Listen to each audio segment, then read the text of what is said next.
Hello and welcome everybody to the latest edition of Midweek Matters. I'm James Graham and joined by Charlie White, who sporting a watch. Is that all right, man? Am I allowed to wear a watch? Just because you got a big watch doesn't mean you're big time, Charlie. No, of course not. It's not really a big watch. It's just a sort of a normal size watch, I'd say.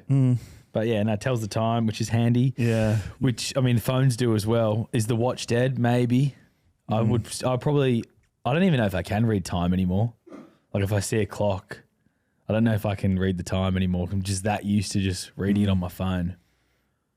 Do you know what, a fact that really annoys me? When people talk about like casinos and they go, oh, they don't have clocks in them. Yeah. It's like, neither does like most Anywhere. Buildings. When was the last time you tracked a clock? Yeah, it's good to see.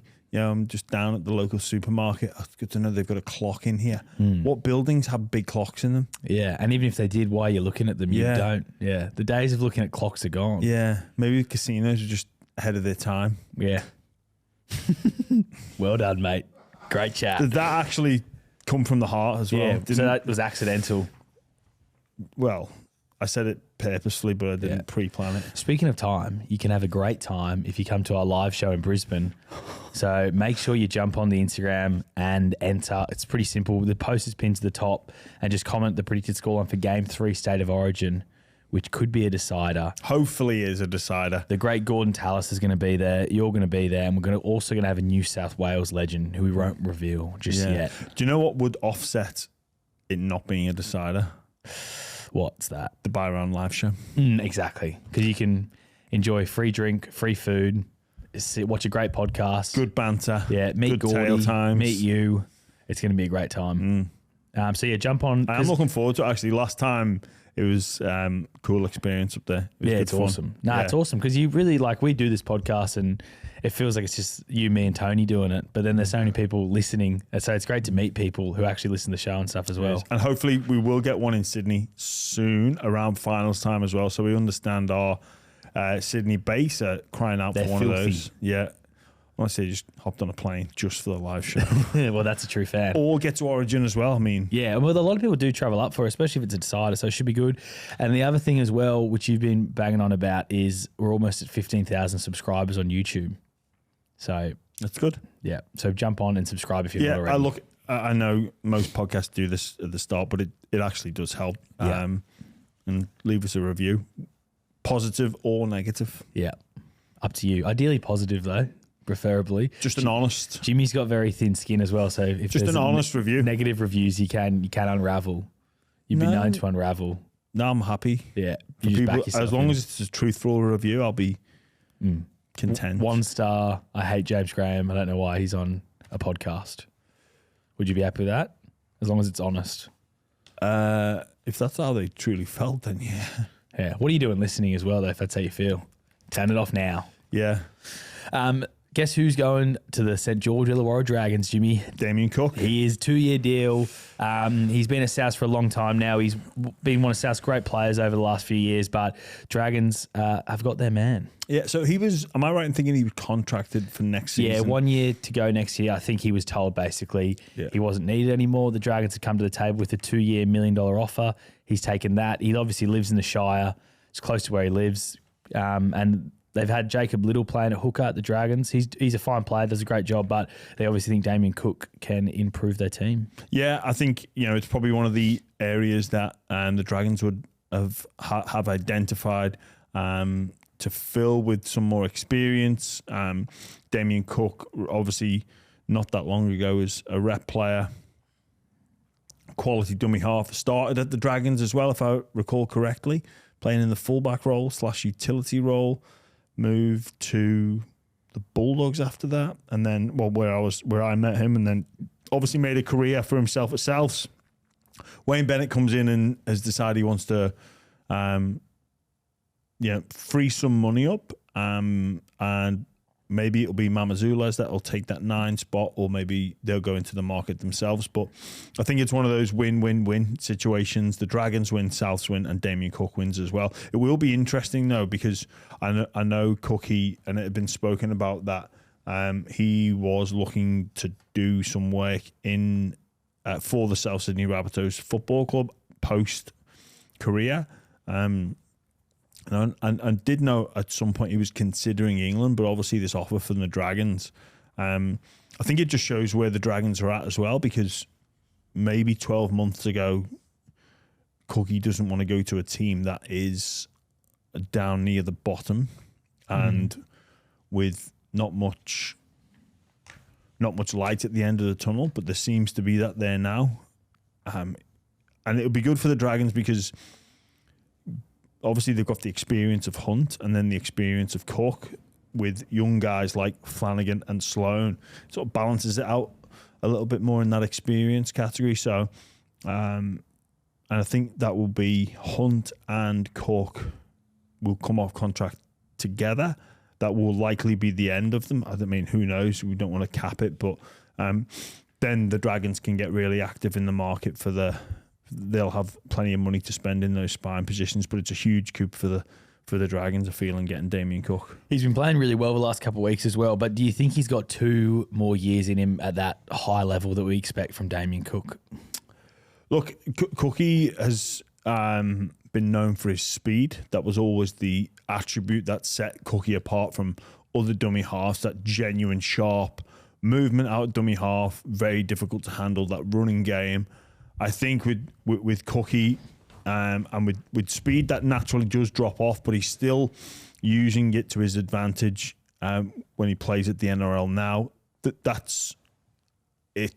guess it's a genetic factor whether he can continue to do that, and obviously some injuries as well.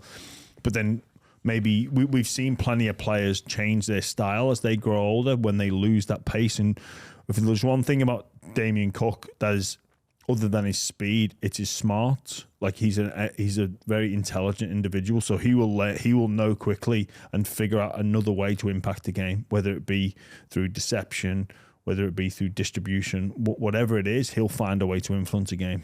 Another element of this as well is that Jack de Belin looks like he's heading to the Bunnies. It's not a player swap as such, but de Belin's off contract at the end of this year, and the Bunnies are the front runners. They're expected to sign him. That's what the reports are. They probably have lacked middles, high quality middles lately. I don't know any injuries got them. I know Tavita Totola was a really important player for them when fit, but he hasn't been properly fit the last couple of years. But Jack de Belin's been arguably one of the Dragons' best players this year. Mate, he's been enormous for them. He works really hard, always contributes with and without the ball, puts in effort plays. Like he'd be a great signing for South Sydney. Obviously, I think we spoke to him on Triple M and he had a desire to be a one club man, but sometimes that decision can get taken out of your hands. I'd a bit puzzled as why the Dragons wouldn't want to keep him. He's a local junior. Obviously, there's a lot of history there with Jack and the support in and around him. Obviously, it's the club's decision makers have changed, but from like what he's producing every week, I find it strange that they wouldn't find room for him. Maybe they want to invest in other areas, but for South Sydney, it's a huge signing. I've said it publicly before that I think they need some help in the middle. Tom Burgess will be moving on next year as well.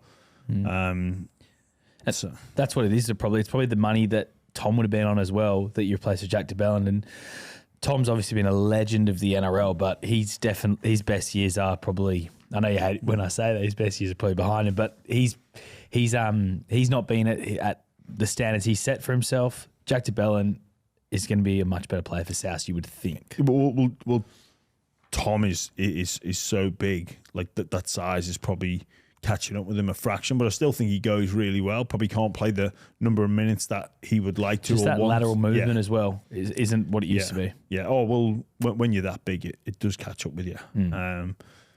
But de Belin, probably a bit more mobile. I don't know if he'd get the same amount of money as what Tom was on, but what he will be leaving. So they save some in that sense and can go and invest it in other areas of the squad.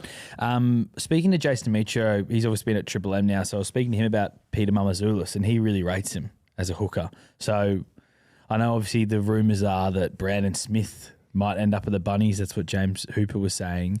But Peter Mamazoulis might be an 80-minute hooker that can just step into Damien Cook's role. He's been his understudy for a few years and away he goes. Yeah, potentially. So they've got Lewis Dodd, Cody Walker, Jack White, and Latrell Mitchell. So you probably can't have like a dictating 9 there. Like, you've just got to get the ball to with Cook and his style of play, he's a runner first. So maybe Wayne's looking at it and going, I just want someone to give the ball to bring the forwards onto the ball, but then for our sort of our attack, or a good ball attack, I just need you to get the ball to Cody. I need you to get the ball to Lewis Dodd, who then needs to get the ball to Latrell. We don't need too much deception. We don't need Appy Coruscant on try line, getting out, engaging markers, and then firing it to young halves. We probably just need it going as quick as possible. So, like, what type of player Mamazula's will be, but sometimes when you're in a team with that much quality, it's pretty simple. Just give your star players the fucking ball when they want it. It's not that hard to do. Tackle your nuts off and pass your star players the ball when they demand it. Overall, though, great signing for the Dragons, great signing for the Bunnies. Yes. All right, moving on then to State of Origin, Jimmy, because finally there's a bit of heat in State of Origin again. It's been so dull the last couple of years with the back and forth, everyone keeping their powder very dry and scared. It's basically been like both teams been walking on eggshells for a couple of years. But Michael Maguire comes out, his first press conference ahead of game 2, and says that, they shouldn't be throwing stones in glass houses. Well, it's my McSmart play. Love it. Look, I'll get into what has been said, but in terms of like the attention that is drawn, like, I love it. Like, it's a smart thing to do, so that's why it's my McSmart play. We need that beef in Origin, or chicken and cheese, and obviously with McSmart you can get 2 beef, 2 chicken. Right. 1 of each, small fries, $6.95, bargain, steal. Yeah, it really is a steal. Yeah. Wonder if Michael Maguire thought that him saying that would be brought into a. Yeah, well, I'm sure he's aware of it. I'm sure he would have been taking the boys via Macca's on the drive out to the Blue Mountains when he got everyone together. And McSmart, everyone's getting paid $30,000, but obviously we still got to tighten the coffers a little bit. And if you get every footy player fed for $6.95, 20-man squad, $140, the whole team's fed. I mean, that's probably what he was thinking. Does the bus go through the drive-through there? Probably not. And they can't get McDelivery because it excludes That's McDelivery. What the staff is for, though, as well. Yeah. Let the boys sit in the bus.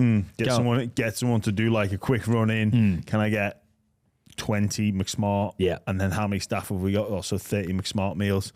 And then do like, when they say what you want, like, how do you want to mix it up? Just go 10 with 2 chicken and cheese, 10 with 2 beef, and then 10 one of each. Yeah. And then, everyone's happy. Probably share them out amongst the boys. If, I got a chicken and a beef. Who wants this? Yeah. Yeah, problem solved. I love it. But couple of extra McFlurries as well for the. Of course, you got to have the McFlurry. Yeah. But it is amazing that some genuine beef is being brought back into Origin, because obviously Madge says it. Billy gets defensive on NRL 360 when asked about it by Brent Reed, and then all the New South Wales legends have been coming out back in Madge. MG's had a lot to say. Aaron Woods has had a lot to say.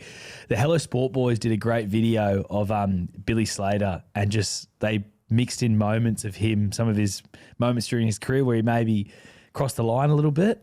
It's been great to see. Yeah, but you got to remember, like, just because something has happened in the past doesn't mean you can't comment on future events. Of course. Like, we've all had our past, we've all done things, but that doesn't mean, like, we can't say something about, like, foul play or incidences in and around the game. It's easy just to say, it's good coming from you. Well, it's like, yeah, I know what it's like. Yeah. But that doesn't mean I can't comment on it. So Billy Slater is well within his rights. He played over 300 for the Storm.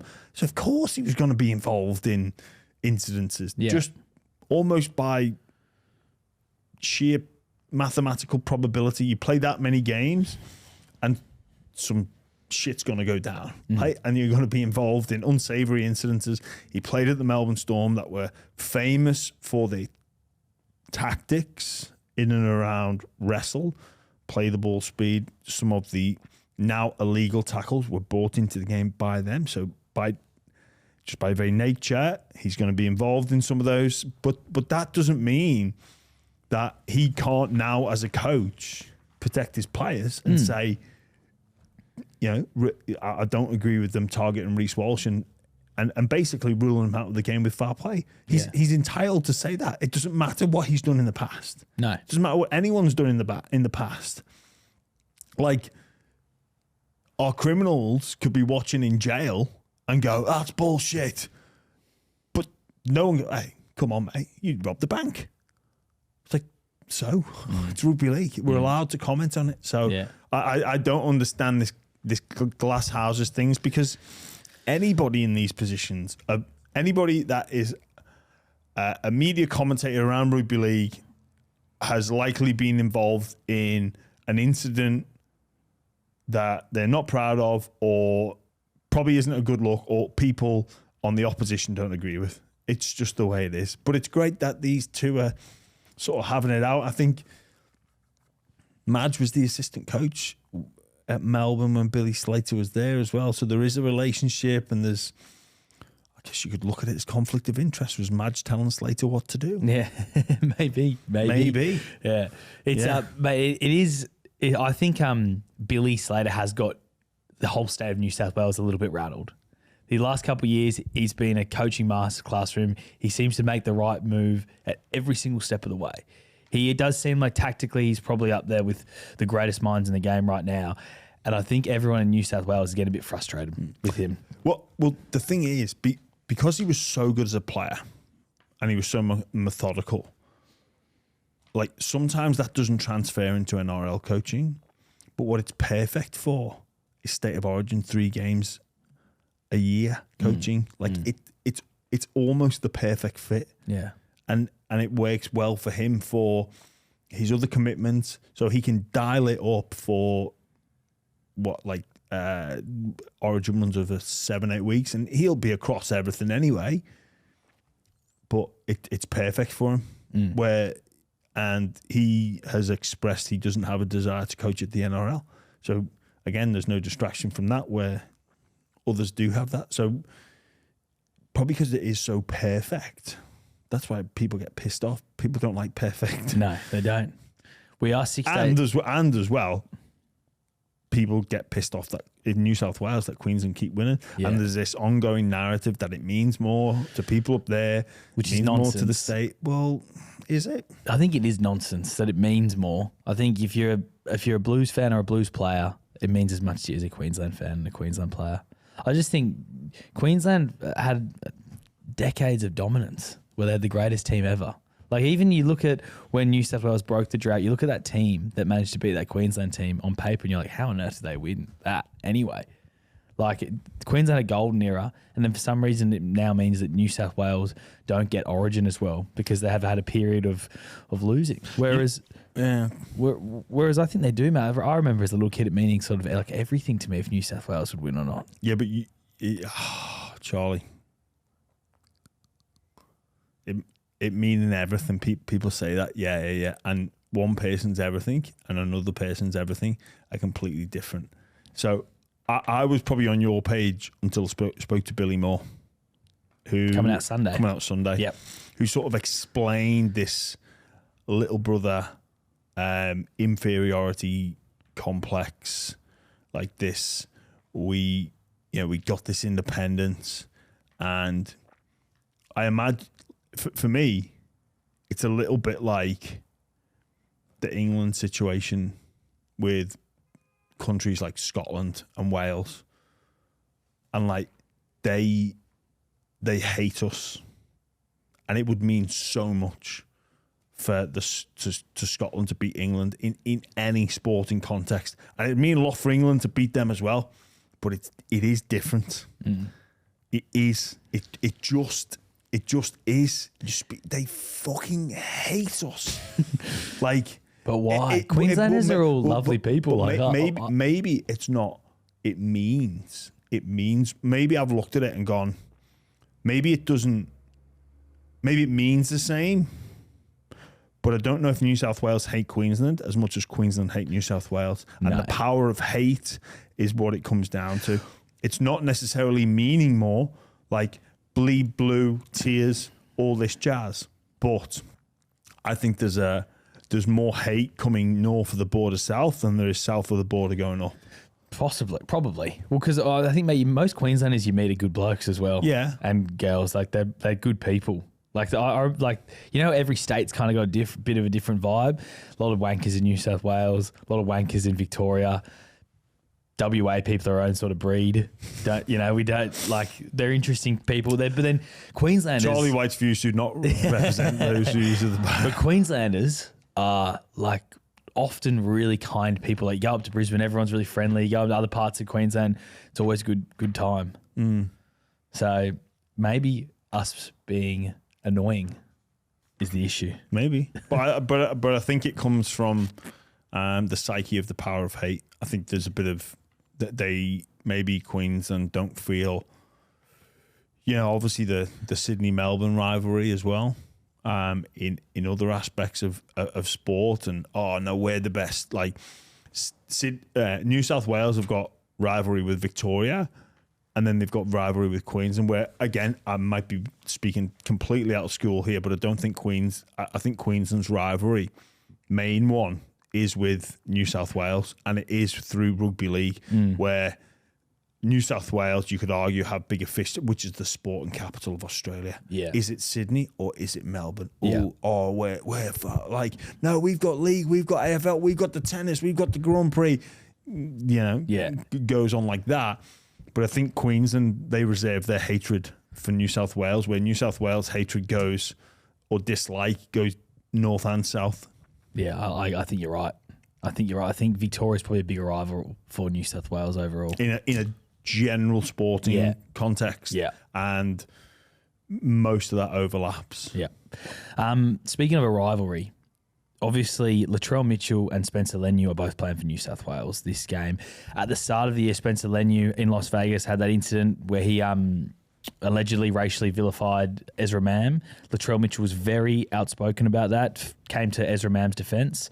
But Spencer Leniu and Latrell Mitchell have come together and squashed their beef and had a chat ahead of this game, it just shows the maturity level of both those guys, that they've come together and been able to work through that. Yeah, they really have to. They really have to, Charlie, because I've been in representative teams before, and nothing like that has happened, but there's been a clear divide within the group, and it just doesn't work. It really doesn't work. What was the divide that you guys had? Just two. So it was a couple of England teams where I think the squad of 24, there would have been 6 or 7 representatives, all from St Helens, 6 or 7 from Leeds. We played in all the big games for a period of like 3 or 4 years. And there was a natural rivalry and hatred, and things like boiled over on the field sometimes. And then we were thrown into an England camp, and it was just like expected for us to get along. And the staff got it completely wrong in terms of building an England identity. Like, you'd go mealtime and it'd be the Saints boys here and the Leeds boys there. And it was so bad. Like, we just not even talking to each other. No, it wasn't that we weren't talking to each other. It was just our natural thing to do. It was like, and things were like, there wasn't any animosity there, but it was just we weren't connected. Right. We were just not on the same page. We had different philosophies of how you play the game, different sort of attitudes to what things looked like away from the field. And we just didn't do any build, and it's probably not well. No, it was an England side that on paper was, I think, the best I'd ever played in on paper, but underperformed. Yeah, like we bombed at the 08 World Cup because of it.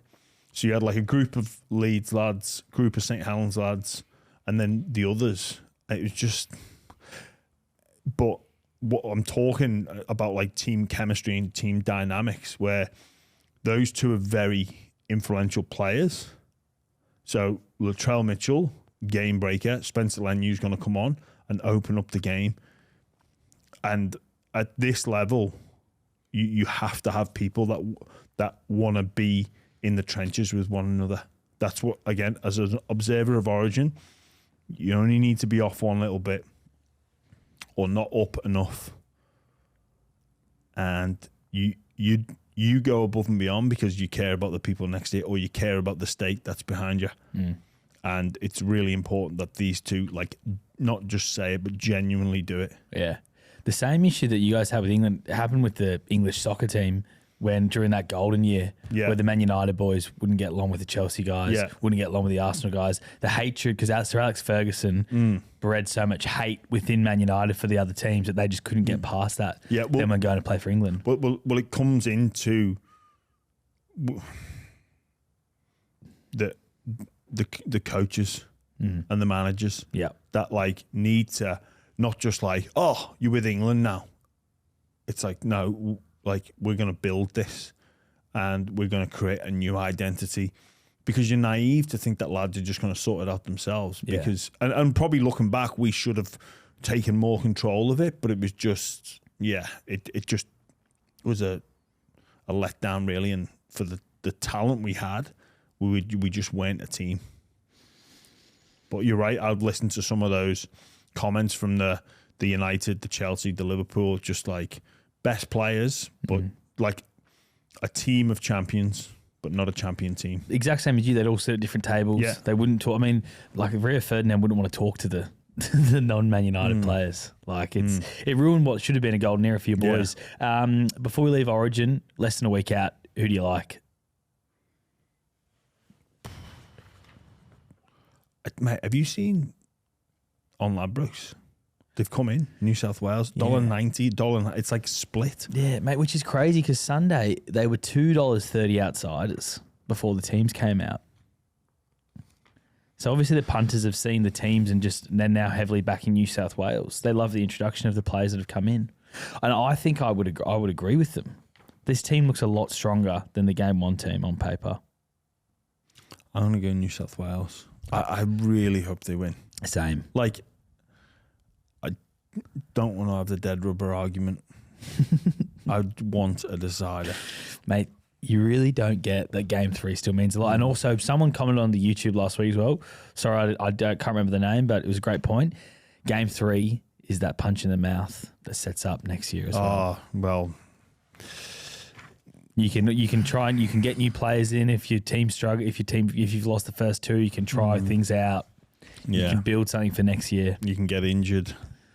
Well, if you get injured, you can get injured doing anything. You get injured right now, standing out of this chair. You could, yeah. But there's what do you think creates more of a risk of injury? Playing a game of State of Origin or getting out of this chair? It's all relative. Driving your car's more dangerous than playing State of Origin. Is it? Probably. Yeah. Look, let's cross that bridge if and when we get to it, because I know people shoot me down for this, but let's just Game 3. You know, they sold 70,000 they sold last year. Let's say fine. Average of $50 ticket. Let's just leave that $3.5 million on the top. So let's just skip that. So it's all about money. Well, yeah, of course it is about money to a degree. But what about player welfare? But money also helps. So money helps with player welfare. Yeah. The more money in the game, the more support stuff they can have for players. But it's about culture, and England and Australian sporting culture. When you play a series, you play the games no matter what. Yeah. American sporting culture, they don't. Yeah. So we sit in Australia and England and we become accustomed to this. But if you were in America, they'd be like, what are you doing? So what if we leave that money on the table? Because what you're failing to do. So in the basketball, what did the Celtics win? They won the NBA championship. Yeah, Can I just say so? What score did the Celtics? It was 4-1. 4-1. Yeah. Okay, so they've 4-1. That's 5 games. They've left 2 games on the table. Yeah. How many millions of dollars? Can I just tell you TV networks. The best player on the Boston Celtics team is a guy called Jason Tatum. He's now eligible for a 5-year, $310 million. That's US million a year. See, they've got money to leave on the table. The NRL doesn't have that. Our best player gets paid $1.4 million a year. That's fine. But what you're failing, and what a lot of people fail to see, is like the best 2 words in American sport. Game 7. But we get that with Game 3. No, we get that with Game 3. It's 1-1. if it's 1-1, game 3, wow. So you don't see what you just look at what you don't get that one game versus what you would get. Mate, obviously, a decider is better than a dead rubber. No one's arguing that, but we still need to play it because it's really important for our TV broadcast deal. According to you, they're the same. No, I didn't say they're the same. I said it still matters. It's not the same. It's not the same. No one's ever said it's the same, but it does matter. It's important for a broadcast deal. It's important for revenue for the game, and it sets up the series for next year as well. Yes, it's not as good as a decider. Of course, it's not. Okay, so we constantly have this argument of how the problem of State of Origin is going to work. Well, one way to just tune it one back the other way is not have a dead rubber game. But we're not gonna solve this now. Let's hopefully. Please, can we have a decider so Jimmy Garang can shut up? For God's sake. Yeah. To Clubland. The Parramatta Eels coaching race is down to 2. Jason Riles v. Josh Hannay. We kind of thought that from the start. That's how it would play out. But yeah, just those 2 rookie coaches. One of them will be taking over the Parramatta Eels. I think Hannay will get it because he's got that little bit of experience and he's obviously been in the rep scene at Queensland, and he did take over the Sharks for a little bit. I think that would have him slightly ahead.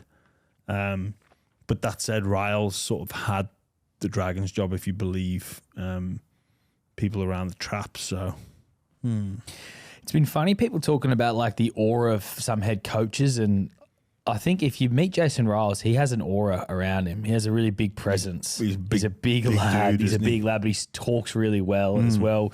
He's come underneath guys like Trent Robinson and Craig Bellamy. Like, if you want to talk about aura, Jason Riles will be able to go into a dressing room and lead a team of men.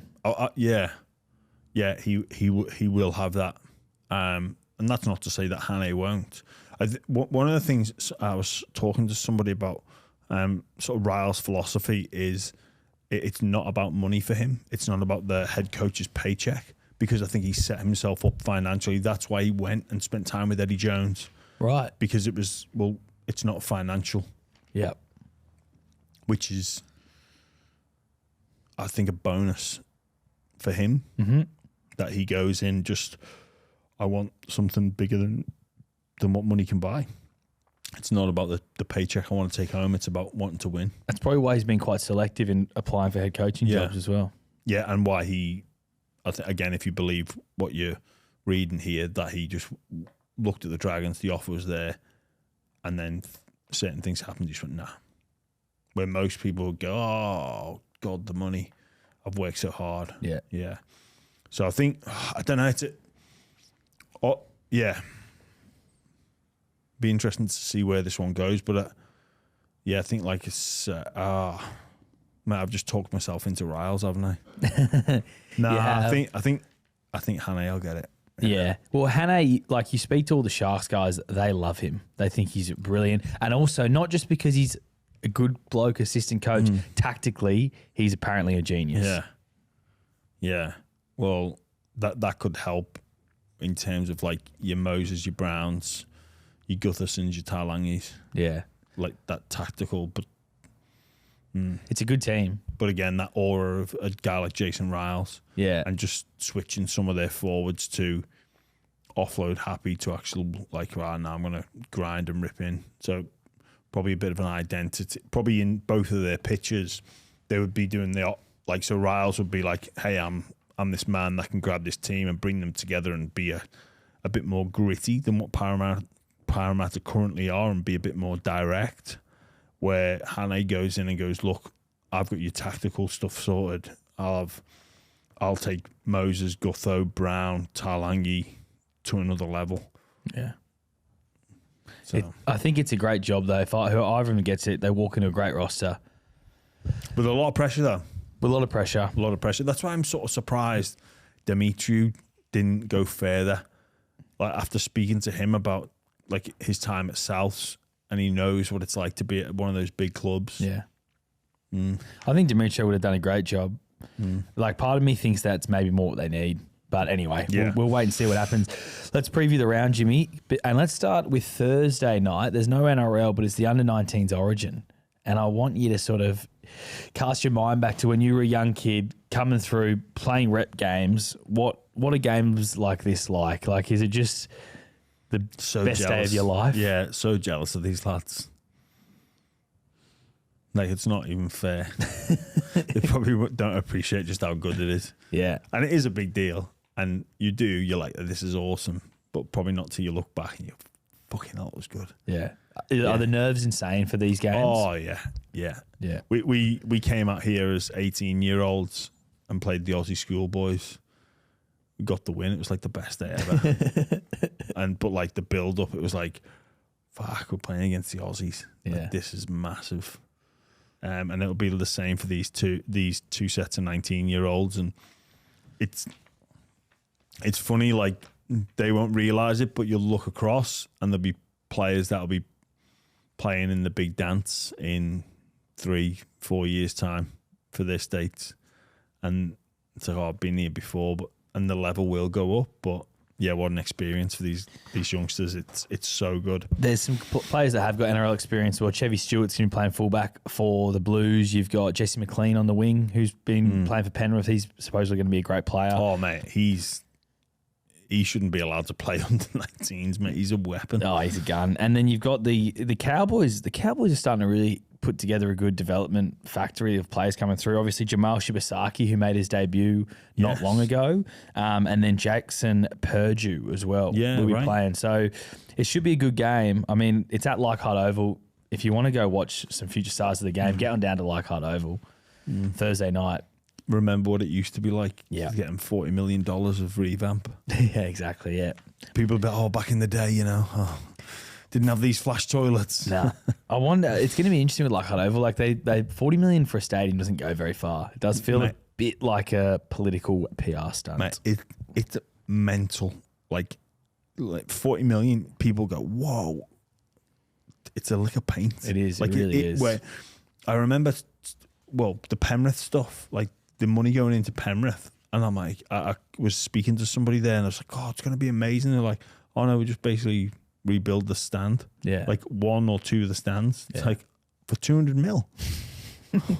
Like, oh. Yeah. It hardly seems worth it. Like, wow. Yeah. It's going to be interesting to see how it turns out. Anyway, NRL. Friday night. There's only 3 days of footy, sadly. Thursday, Friday, Saturday, Sunday. Friday night, only the one game as well. It's the Dolphins against the Melbourne Storm. But the big news for that, Tavita Pangai Jr. has been named on the bench. He's back in the NRL. He's back. Yeah. He was here. He was going all the way. Ago. Fury, Joshua, Usyk. Now he gets to take on Christian Welsh. Yeah. Christian Welsh, Tui Kamika. Yeah. Dolphins were good against the Sharks.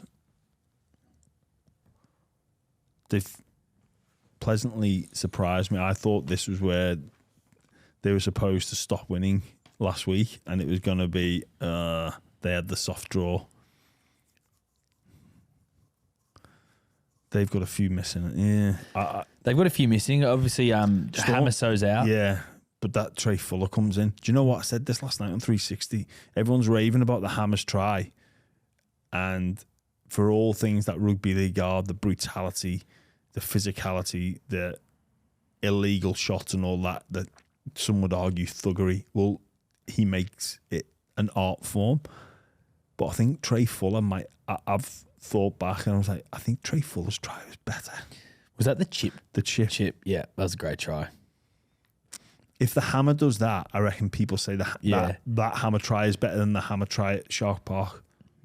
Interesting. It is, although he ran 100 metres and scored a try. But Trey slid through like all these different... I know the kick chase wasn't perfect, but... Trey Fuller goes through the A defender and marker, then chips over, regathers. Mate, at Suncorp. Yeah. On like his 3rd game. Yeah. Mate, that's taking the piss. If that's the Hammer, mate, I reckon... I don't know. I don't know. Yeah. I've got a bit of a crush on Trey Fuller. Like, how he's not playing NRL every week is beyond me. The other man who's back is Ryan Pappenhausen as well. Yeah. Which is massive. It is huge. Good. I'm really pleased for him. I'm going to go Storm. Yeah. Mate, I still think the Dolphins are pretenders. I will say that. I still think they're pretenders. I still think if they're going to make the 8, it's going to be 7th or 8th. I think their run home is mixed. I think the Storm get them this week, and I think, I do think they maybe miss the 8 still. But, all right, Saturday afternoon, Titans against the Warriors.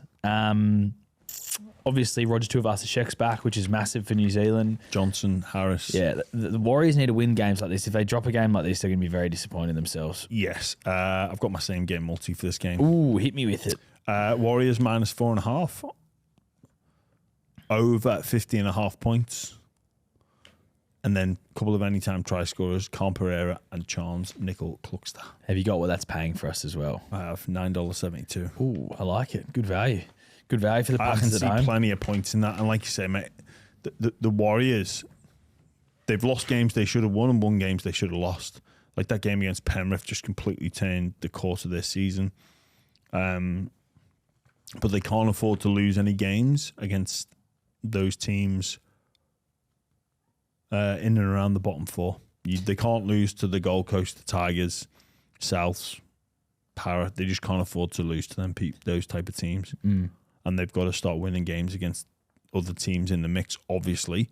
But this is just you can't drop this game. Just quickly on the Titans as well, Jaden Campbell is holding a spot in the half as well because Tanner Boyd's fit. They're not bringing him back in and playing Kieran forward at 5'8", and Tanner Boyd at halfback. They're sticking with 4 and halfback, Campbell 5'8", and then Keeney at the back, who looks like an absolute superstar as well. I know. Like, the amount of fullbacks is insane. It's just not At least fun. you don't need to worry with the expansion. We go to 20 teams. We've got 20 fullbacks. Yeah. Then we've got to move on to the next position. Yeah. We do. All right, this next Saturday game, 3 games on Saturday, which is fantastic. So, got the Roosters against the Bulldogs. Your doggies, Jimmy, and our man Cheese is back. Yeah. Back at hooker where he belongs, back at number 9. Good to see him. But tell you what, Roosters look strong considering George and Tedesco in there. Like Manu obviously still playing. Jared didn't get charged. Well, he did, but he just pays a fine. Terrell May's playing. I did see Kickhouse in the extended squad. Finger injury. He looks like he could be back from it. It was meant to be 4 to 6 weeks. If he's back for this round, it would have been a 4-week injury. Yeah. Fingers crossed. It's Central Coast this game as well. Yeah. Tough one. But I reckon the Roosters will be out for revenge because they got the first 40 minutes when they played at Acor. The Bulldogs will get the win. This should be a 3 o'clock Saturday game. That's because it's at Gosford. That stadium, it's always awesome when you see the sun shining. You got the water in the background. So it's such a good spot for a stadium down there in Gosford. It should be a 3 o'clock Saturday game or a 4 o'clock Sunday game. We need the sun out when games are played there. The palm trees. Yeah. Chookies obviously win though. Did you tip the doggies just then? Yes, yeah, I did. Of course you always do. Yeah, it's a big game for the Dogs. Saturday night, then the Bunnies against the Manly Seagulls team, which is just depleted. It's something like $6.5 million of their caps unavailable for this game. The Bunnies are big favourites on Ladbrokes as well, $1.50. Who do you like? I'm gonna go Manly. You're gonna go Manly? Yeah, I've looked at their teams that like Souths are a bit underdone as well. Yeah, of course they are. They lose their origin players, but their forward pack, you've still got guys like Kalama Tungi, Jai Arrow, Damien Cook, Davey Moali, who looks a good player. I know. Cody Walker, Jack White in the halves. Do you want me to change my tip? No, I don't. You can tip it. I'm just giving you some facts. Just I know. painting the picture. I've looked at the Carl Lawton at halfback for the Manly Seagulls. Forward pack of front row of Bullymore and Sipley. All right. Well, if you want me to change, no, I picked Manly. Yeah. Yeah. Okay. Yeah. Why? Why have you picked Manly? Because I think they'll get the rocket about like we can't be over reliant on the Origin boys and Turbo. I am going to pick the South Sydney Rabbitohs. The reason being that was a really tough game last week. 6-day turnaround. a lot of those forwards had to play big minutes that they're not used to playing. So I'm actually going to go the Bunnies 13 plus, anytime try scorer, Alex Johnson. He just keeps rising up the ranks. And I'm going to throw Jai Gray, who's playing at fullback with Latrell, out. That's paying $6.31 on Ladbrokes. Don't mind it, Charlie. You've almost made me change my mind there, actually. Didn't think about the tough game they had last week, did you? No, I didn't. Too late, mate. You've tipped the Manly Seagulls. Could be a great tip. And then finishing the round with the Tigers against the Raiders. The Raiders have to win. The Tigers, they got their victory, but they didn't play well. But mind you, the Raiders, after getting booed off, they have to respond. Like Ricky Stewart would be filthy with what's happened. Like it's just he'd be so pissed off. Is Appy a bit hard done by that he's not in this Origin squad? Yep, he is. Yeah. But he just, you got to remember, Madge coached him. So maybe there's aspects, like we all love Appy, but we love him for his attack. We don't notice as much in defence. We're not watching the game like a coach would watch. Now, I'm not saying Appy's defensive movements or defensive play are not up to standard, but there's obviously something there that Madge sees because he knows him better than anyone. And maybe the fact that he doesn't want to play Appy for 80, maybe there's something there and he's like, I don't want a genuine hooker on the bench. But then if you took Robson out, then Connor Watson, the same. Yeah, but maybe he's looking at it that I don't necessarily want to have to do that. Right.